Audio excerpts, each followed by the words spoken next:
Hi guys, it's Izzy, and you might be wondering, Izzy, where are you? And this is actually the first video I am filming in my newish apartment. And yeah, I'm actually not filming in my room, so if my housemate Jordan is watching this, sorry Bab, I am actually filming in your room just because it is bigger than mine. There's more space for the setup. So I'm forever getting comments on my videos saying, oh my gosh, Izzy, you're so annoying, you move your hands about so much, you play with your hair so much. And I would just like to say, yes I do. Yeah. And I would just like to accept those two annoying habits and take them and erase one new annoying habit I have developed whilst filming in Jordan's room with her massive window with the view, which is really nice to look at. And I show you my compilation of not being able to stop looking out the window. So there you are. If you already thought my videos were unbearable to watch, there you go, enjoy. Yeah, Jordan got the biggest room. We all flipped a coin for the ensuite and Jordan got it, the bitch. So yeah, Jordan's here in the ensuite. My housemates are so sick of me explaining this joke as well, but like, so when I was moving in, my dad was helping me and I was giving him like a little house tour and stuff, and I walked into like Jordan's ensuite and I was like, yeah, this is Jordan's ensuite. My dad, honestly, on it with the dad jokes, you know, without skipping a beat, just literally goes, oh, Jordan's ensuite, you mean the Jordan suite? So I've been calling it the Jordan Suite ever since, and yeah, that is where I'm filming today. I hope you don't mind, Jordan. So yeah, I'm back today with a little bit of a light-hearted video because I know it's all doom and gloom on YouTube and it seems to be all doom and gloom in all our individual lives, so I thought that I would do a little light-hearted video. So over lockdown, I've had some time to, you know, think and contemplate about life and the world, and I've just been coming up with a few things that if I was like leader of the world, I would change about the world. Obviously I've got no plans to implement any of these. I don't have the power to do so, not yet at least. So yeah, I don't even know what to call this video, but like, I'm just thinking like, this is like my manifesto for if I was like leader of the world. And I'd be very intrigued to know what you guys think. You know, I've spent a shameful amount of time over lockdown almost thinking of these. So yeah, without further ado, I think these are some things, if we made them a thing worldwide, the world would be a better place. Number one, and this is like something that I think about so much, and I generally, it almost angers me it's not been done, because I can't believe I've been the only one worldwide to think of this. I was thinking about time zones all around the world and everything, and like how jet lag is a thing, and like you get on a plane and then you have to readjust like your watch, and like you have to Google what time it is all over the world. Why don't we just make it the same time everywhere? Yeah, you heard me right. I say this to people all the time and they always come back to me with that, yeah, but then like 4 AM would be like in the middle of the afternoon for some people, or like midday, and I'm just like, and? Like, if you think about it, right, morning, afternoons, evenings, they can't be changed. You know, like Australia is gonna have a different morning to the UK, like China's gonna have a different morning to the UK, America, like we can't help that. That's a naturally occurring thing by just like the way the sunlight rises around the world. I'm not going to explain it to you, I'm sure you guys are aware. So for me, it's just bizarre that we took time, which is a social construct and just completely made up, and then we took that and adjusted it to the things that changed naturally anyway, rather than doing it the other way around and just fitting it to that. I will give you an example because I feel like I'm not making it very clear. Instead of like in the UK, we've got like a meeting scheduled with someone in America, and we have to like go, okay, we'll do like 10 AM our time, but like, I, off the top of my head, I don't know the time zones, but say like 2 PM your time. And then you literally have to think, okay, so 10 AM, like their 2 o'clock would be my what, and stuff. And you have to calculate it, you have to Google like, what time is it in like Arizona right now? So you can suggest to like America, like, oh, how does 10 o'clock sound for you? And they're like, oh, that's actually like, we don't normally get in the office until like 1500. So yeah, that's a bit early for us. So how about like 1600? And then you could be like, okay, yeah, that works for us. And then it's just one global time. Hear me out a bit further on this one as well, right? So basically, all the time in the world is just adjusted based off one clock. So what happens if we just stop just like taking and adding hours onto that 1 clock anyway? We just go off this 1 clock. Like, it's going to be lighter and darker around the world at any given point anyway, and we can't change that. So for me, it's just bizarre to have to change like the time of day based on when it's going to be light, rather than just accepting that this is the time universally, because all clocks are based off 1 clock anyway. it just blows my mind that instead of like adjusting like your daily schedule based on when it's dark and light, we've actually gone, okay, it's actually easier to change time than it is to just change our daily routines in the day based on when it's light. So, okay, some countries might have it dark at 4 o'clock, but some countries might have it light. So then if they've got it light, then that's just when they, you know, go to work or go to school. Instead, we've gone, okay, we must change all the time to make it, okay, 8 o'clock is when it's light for everyone all around the world. And if it's not, then we've got to change the time on our watches to adjust to the time zone rather than just deal with it. The next thing I want to talk about is I think we should have, like, I don't know about you, but I always think technology is going too far.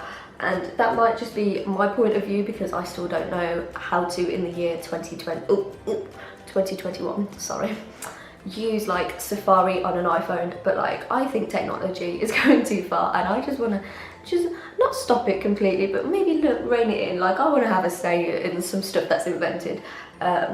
Particularly robots. Okay, there, I said it. Like, robots creep me out, and I don't want them walking the street like normal. There, I said it. Like, look how realistic some of these robots are. Like, do you know where you are? Of course. I'm in New York City, and I'm on my favorite show, The Tonight Show. like I would like, and like, honestly, mark my words, it's gonna get to a point in the future where we are gonna have to like give our washing machines the right to vote.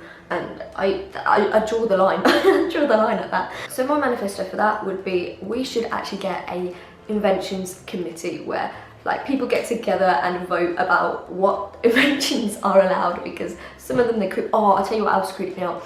You know, like companies that are like starting to put like microchips in their employees so they can get into build. Like, if my employer said that, I would quit on the spot. Like, sorry, you're gonna have to get like a piercing in your hand and like open the door that way. No. And also, I don't understand how that works, because I did have my collarbones pierced and they both rejected. So like, what happens if your actual like key gets like rejected from your body, and then you're like, I just can't keep my key in my hand? You just carry around that little chip. Surely a key card's easier than slicing people's hands open. Yeah. Anyway, I feel we should get a say in stuff like that. So here's my thoughts, right? Everyone's allowed to invent whatever they want. You know, that's a human right. That's progress. I'm not going to stand in the way of progress. However, I think this invention committee should have a right to say yes or no on whether or not some stuff is licensed to be sold to the general public, because some things are going too far, and I'm not the only one that thinks it. And I think I should have a say whether or not robots are walking the streets. Call me robot phobic, I don't care. So yeah, my third point would absolutely be, I think like heads of big businesses need to do a day in the life of like their lowest paying employee for at least one day a year. Yeah, basically, you might think, I'm sure there's a TV show that exists for this, and isn't that Undercover Boss?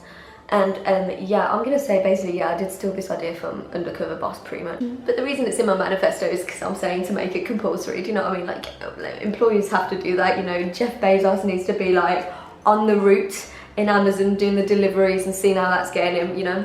Like, honestly, some people are just so out of touch in like terms of what their company actually is. Like, I was watching Undercover Boss again, and like this woman had like a cupcake business and she didn't even know how to make a cupcake. Like, honestly, get a grip. My next point in my manifesto I would reinvent the English language and just stop it being such nonsense, because honestly, there's so many rules in the English language that just do not need to be. Like, the English language is just guessing how you spell things and just hoping you come to the right conclusion. For example, the things that really get to me is like the unnecessary letters that are in words, like silent letters and stuff like, oh, I am looking at you, that first R in February.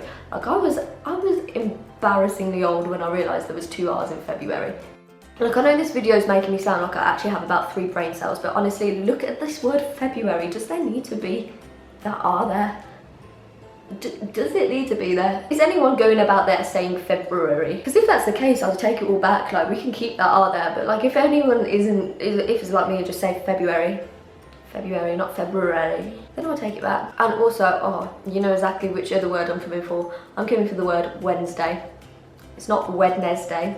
Is anyone saying Wednesday? I don't know, maybe I need speech therapy and like I'm saying the words wrong, but honestly, I think there's so many unnecessary letters in the English language. Well, not in the English language, but in the words in the English language. So I think we should have a good look at them and just have a good long think about what we're actually doing. And then my last and final point, again, this is sort of a bit light-hearted, but like I think it would do everyone in the world good, is I think it should be compulsory to go to at least one festival in your lifetime, because honestly, festivals build you as a person. I never did anything like DV, like the Duke of Edinburgh Award. I don't think I'd be cut out for it. I don't think I would be, well, this is what I thought until I went to a festival, and I went to Creamfields 2019. Woo! It almost finished me off, but I also feel like I grew as a person. Like it was putting me in all sorts of states of struggle really, but like I enjoyed it, and I think it actually made me tougher as a person. So I think at least one festival in your lifetime, it really does ground you. Like I think anyone that can use this as a toilet slash a bathroom, or use this as a place to rest their head, can get through anything in life, and I think a festival can only do you some good. So there you are, that has been my manifesto. What do you guys think? Do you guys think I'm chatting a load of nonsense? Because honestly, I won't be offended. Let me know what you think. Do you think I've not thought something through? Because for starters, I highly doubt it. And also please share with me, because I'm really intrigued to know this. If you guys were leader of the world for a day, what rule would you put in place? Because I'm intrigued to know. Do you guys think yes to mine, no to mine? Would you put some new ones in place? Please let me know, because I think together we can make this world a much better place, especially in the current times. Thanks for watching. I will see you guys very soon, hopefully, because yeah, I've got some new videos in the works, and yeah, I hope 2021's the year of finally get my YouTube game together. And yeah, social media links in the descriptions below, and I will see you guys very soon. Bye.